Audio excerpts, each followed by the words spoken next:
In this video, we're going to talk about classification of states.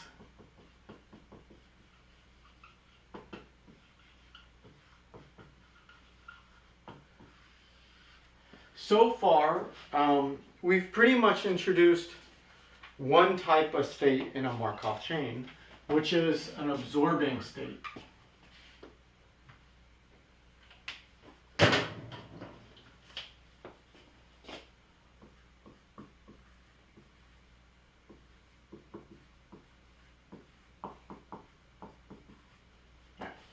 So we've talked about absorbing states. Related to that, we're going to be talking about states that are accessible and states that communicate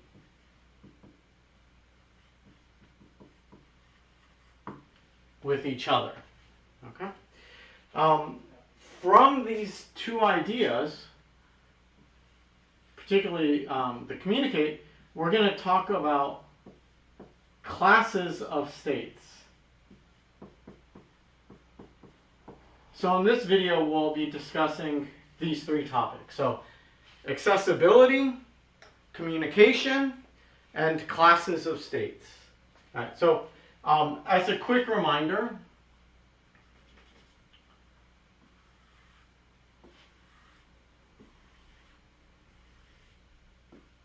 let's just pretend we have some sort of Markov chain, a discrete time Markov chain.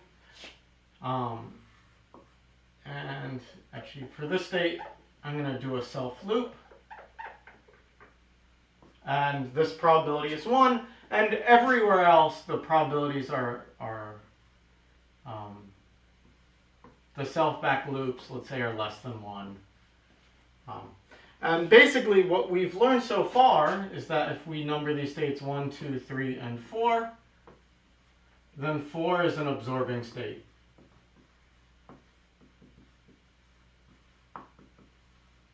Right? And we can always tell that again whenever we see a loop-back probability of 1, right, in our, either in the diagram or in the one-step transition matrix, then we know we have an absorbing state. Okay, so let's now talk about what accessible and what communicate means. All right, so intuitively, it's actually a pretty simple idea. So two states are accessible, or let's say I is accessible to J or J is accessible to I, is if you can find a path to get there. Okay, so in this particular diagram, we see that, accessible, 1 can access 2. All right, 2 can access 1. 2 can access 3. 3 can access 2. And let's see, so I'm just going through them. 3 can access 4. Okay? Not only that, because 1 can access 2, that now means 1 can access 3. And because 3 can access 4, 1 can also access 4. So as long as there's a path to go from one state to another, then they're accessible. So in fact, we can write this a little bit differently. Instead of saying, one at a time, we can say something like, okay, 1 can access 2, 3, 4. Okay? And in fact, we always say that a state can access itself. So we're going to add 1 there. Likewise with 2, 2 can access 1, 2, 3, and 4. 3 can access 1, 2, 3, and 4. Now 4, because it's an absorbing state, you see it can't get to any of these other nodes, so it can only access itself. All right. Cool. Now, we say two classes communicate, so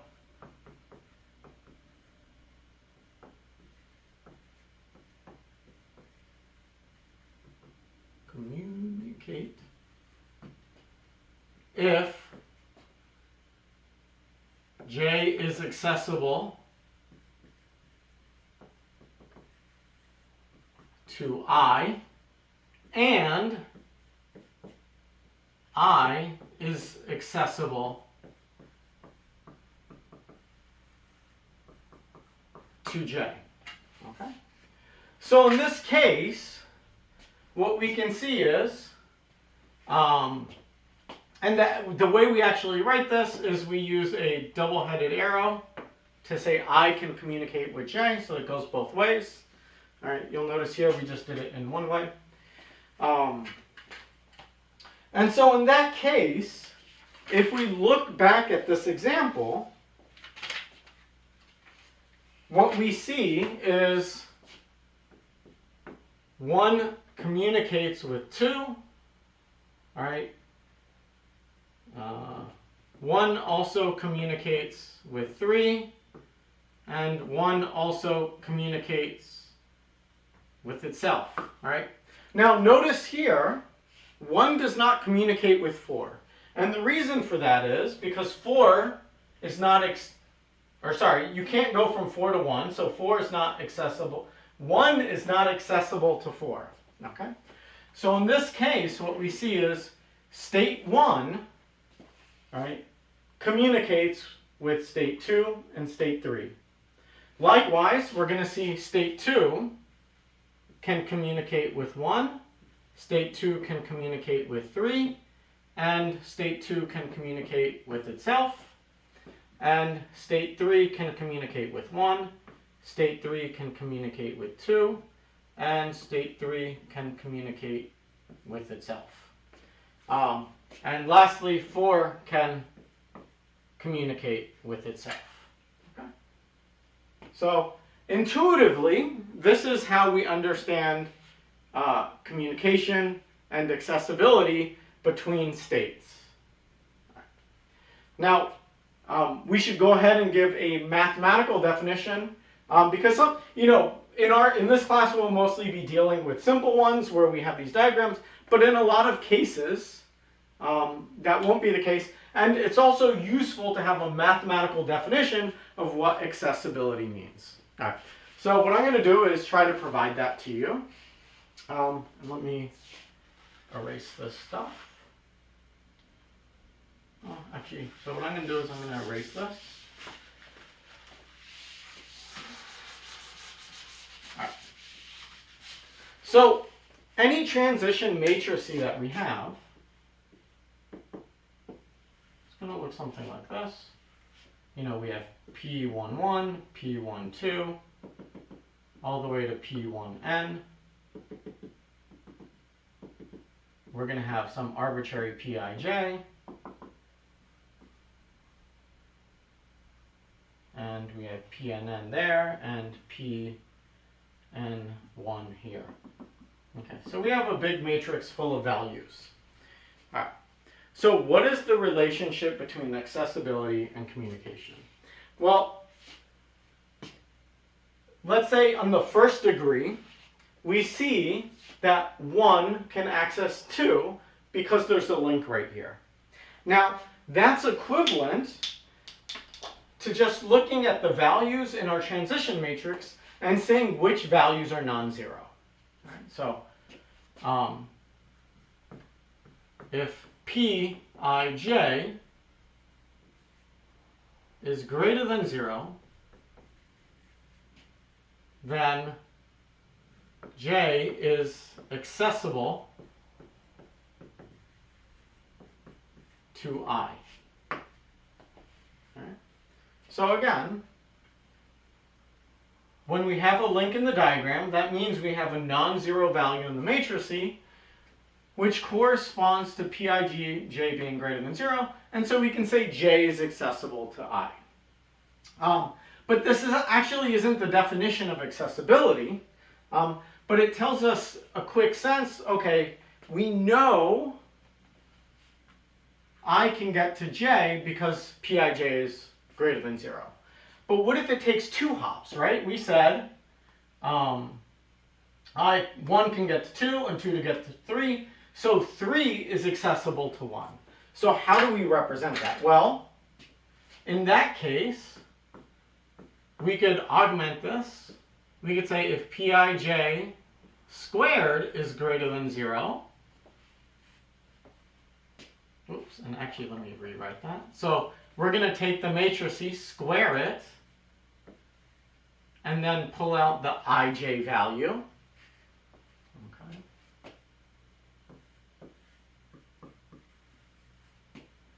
Then j is accessible to I. Right. More broadly, what if it took 3 steps or 4 steps or any number of steps? We can generalize this definition and say if p to the n ij is greater than 0 for any n,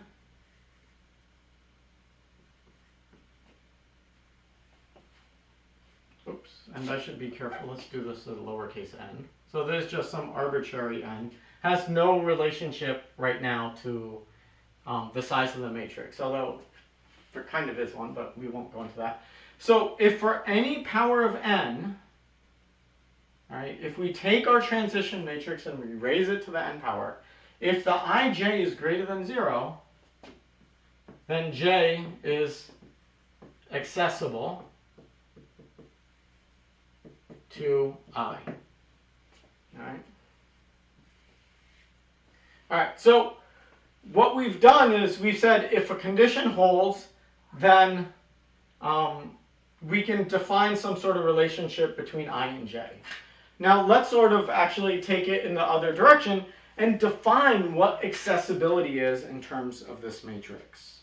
Okay, and so another way that we can write this is that j is accessible to I if the probability of ever entering j given starting in I is greater than 0. Okay. So the question becomes, how do we write this down? Okay. All right. And so the way we write this is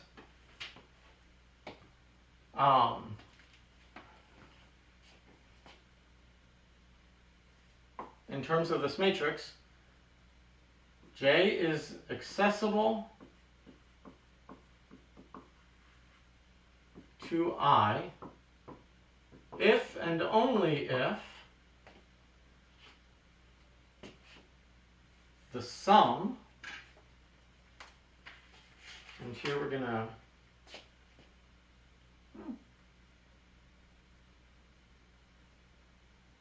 do I want to write this?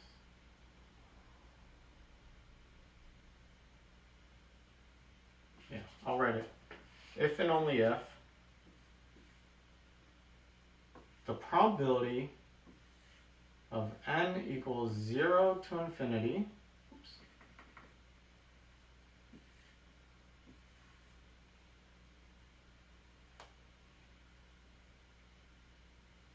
that x of n equals j given x of 0 equals I. Okay. Now, in terms of what we know, we can write this according to our transition probability matrix. All right, so we're going to have some overlap here.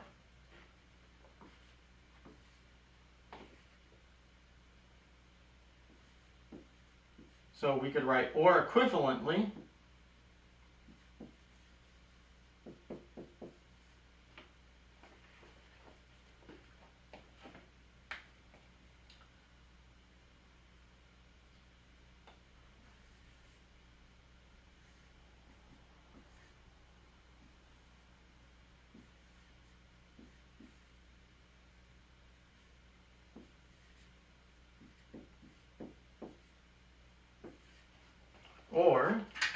if we take p to some n power and we keep pulling out the ij value here, if we ever see that greater than 0, so any one of these values greater than 0, then we're accessible. And that's pretty much what I wrote here, except I just generalized it a little bit better. Okay, so now we know, or we have a way of defining accessibility between two states. All right. We already have a definition for communication, which we say two states communicate if they are accessible to each other. Right. So this sort of leads to a series of properties that are worth discussing.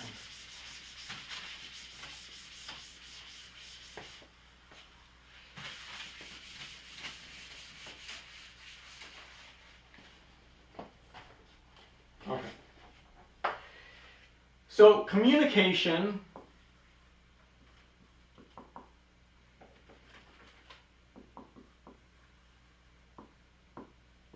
satisfies a number of properties. Okay? So the first one is state I communicates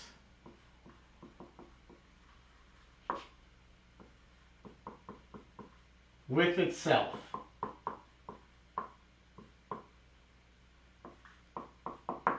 For all I. So basically, every state communicates with itself. Okay, that's not, we kind of defined that in the beginning because we said state I is accessible to itself. One way that we can look at that is by this original definition of accessibility. Okay, because if you look at it, again, we said pi to the n, ij. All right, we want to take the sum of this for n equals 0 to infinity. Well, if we take n to the 0 power, then what we're talking about is p to the 0, ij. We're pulling out p to the... Okay. That's just equal to p. Is it? No, yeah, no, it's not. That actually seems kind of weird, right? Well, instead, let's think about what this P matrix represents. Okay, the P matrix represents the probability here. Now, this term right here is asking what's the probability that our state 0 steps later is equal to j, given we started off at I. Okay? Now the reason why I communicates with itself is because if I equals j, then this implies that's equal to the probability x of 0 equals I, given that x of 0 is equal to I. And we know this has to be true. That's equal to 1. And so for this reason, we say a state communicates with itself. All right. So that's the first property. Every state communicates with itself. Here goes sort of the mathematical logic behind that. All right. So number 2.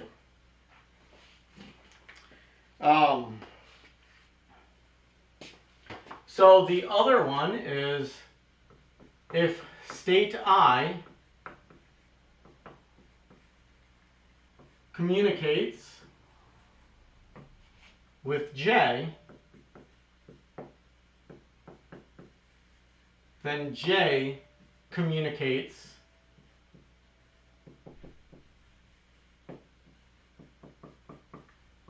with I. Okay, so again, this was sort of built into the definition.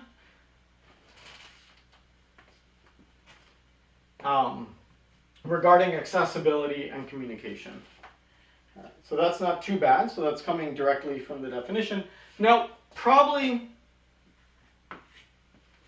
the most interesting property is that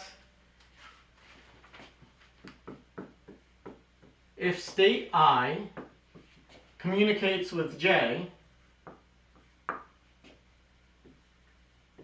and J communicates with K, then I communicates with K. So in other words, I communicates with J, J communicates with K. This implies that I must communicate with K. And again, we sort of mentioned these properties when we were discussing accessibility, right? I said, if 1 can get to 2 and 2 can get to 3, then 1 can get to 3, right? It's sort of the same idea. Right? If you can't read it, that says communicate, communicate, communicate right there. Alrighty. So what we've done is we've now defined this idea of what it means to be accessible between two states and what does it mean to communicate between two states.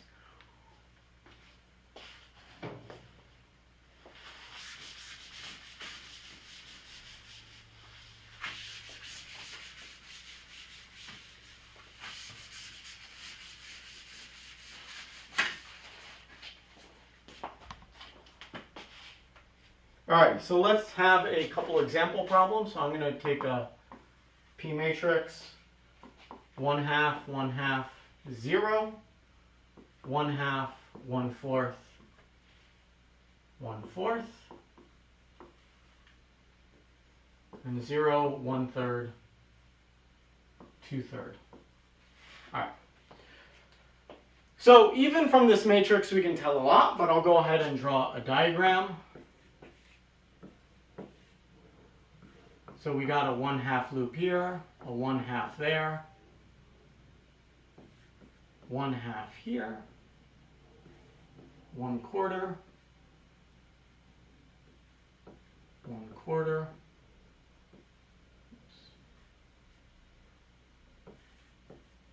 1/3, and 2/3.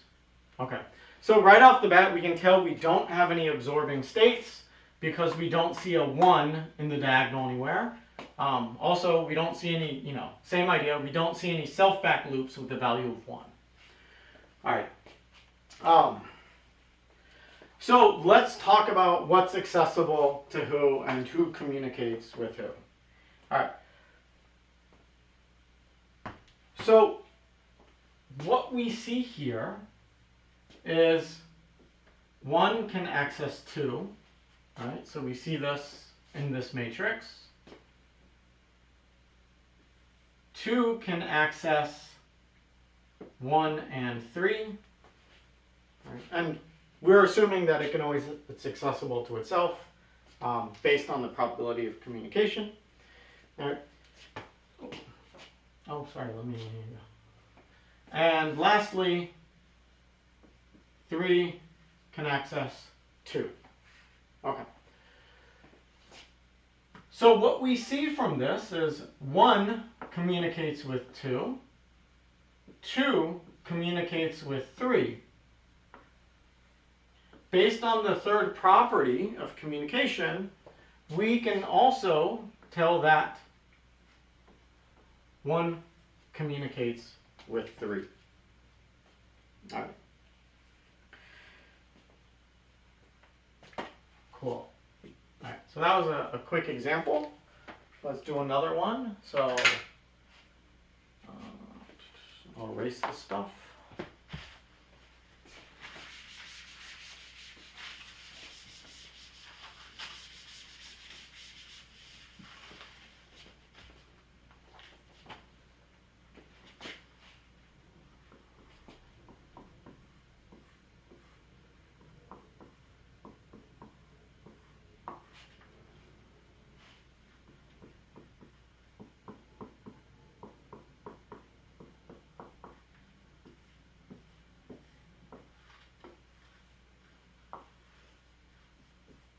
All right, so here goes our transition matrix. Basically, we have 1/2, 1/2, 1/2, a block in the upper left-hand corner, and then we have 1/4 going across, and then 0, 0, 0, 1. All right, so right off the bat, we know we have an absorbing state just by looking at the transition matrix.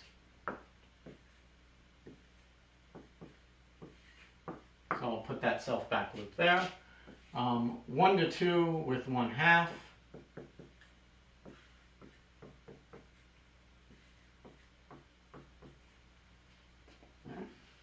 State 3 can go to all states with probability 1/4.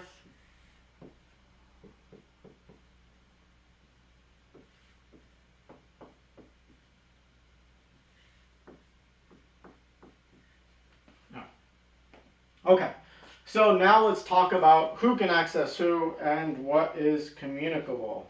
All right, so we can see that 1 can access 2, 2 can access 1, so in fact, they communicate with each other. All right, so they can go back and forth with each other. 2 can't get to 3. 2 can't get to 4. All right, so that's interesting. So only 1 and 2 communicate with each other. Now let's look at 3. So 3 can access 1, 3 can access 2, 3 can also access 4. But notice, when you're in 4, you can't go back to 3, 2 can't get to 3, and 1 can't get to 3. So 3 can only communicate with itself. Right? Now let's look at 4. In the case of 4, 4 can't access any of the other states. Right? So it ends up that 4 can only communicate with 4. And I'm just not writing it down just out of clarity and simplification. Okay, so this leads us to our last definition of what is a class. So a class is the set of states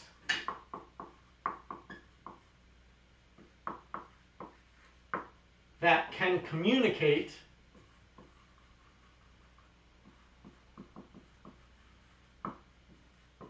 with each other. All right. So in this example, all right, 1 communicates with 2 and 2 communicates with 1, but they can't communicate with anybody else. So that tells us that one of our classes contains the state 1 and 2. Okay. Now, state 3 can only communicate with itself, so that defines a class of its own. And finally, state 4 can only communicate with itself. And that defines the third class for this example problem. All right.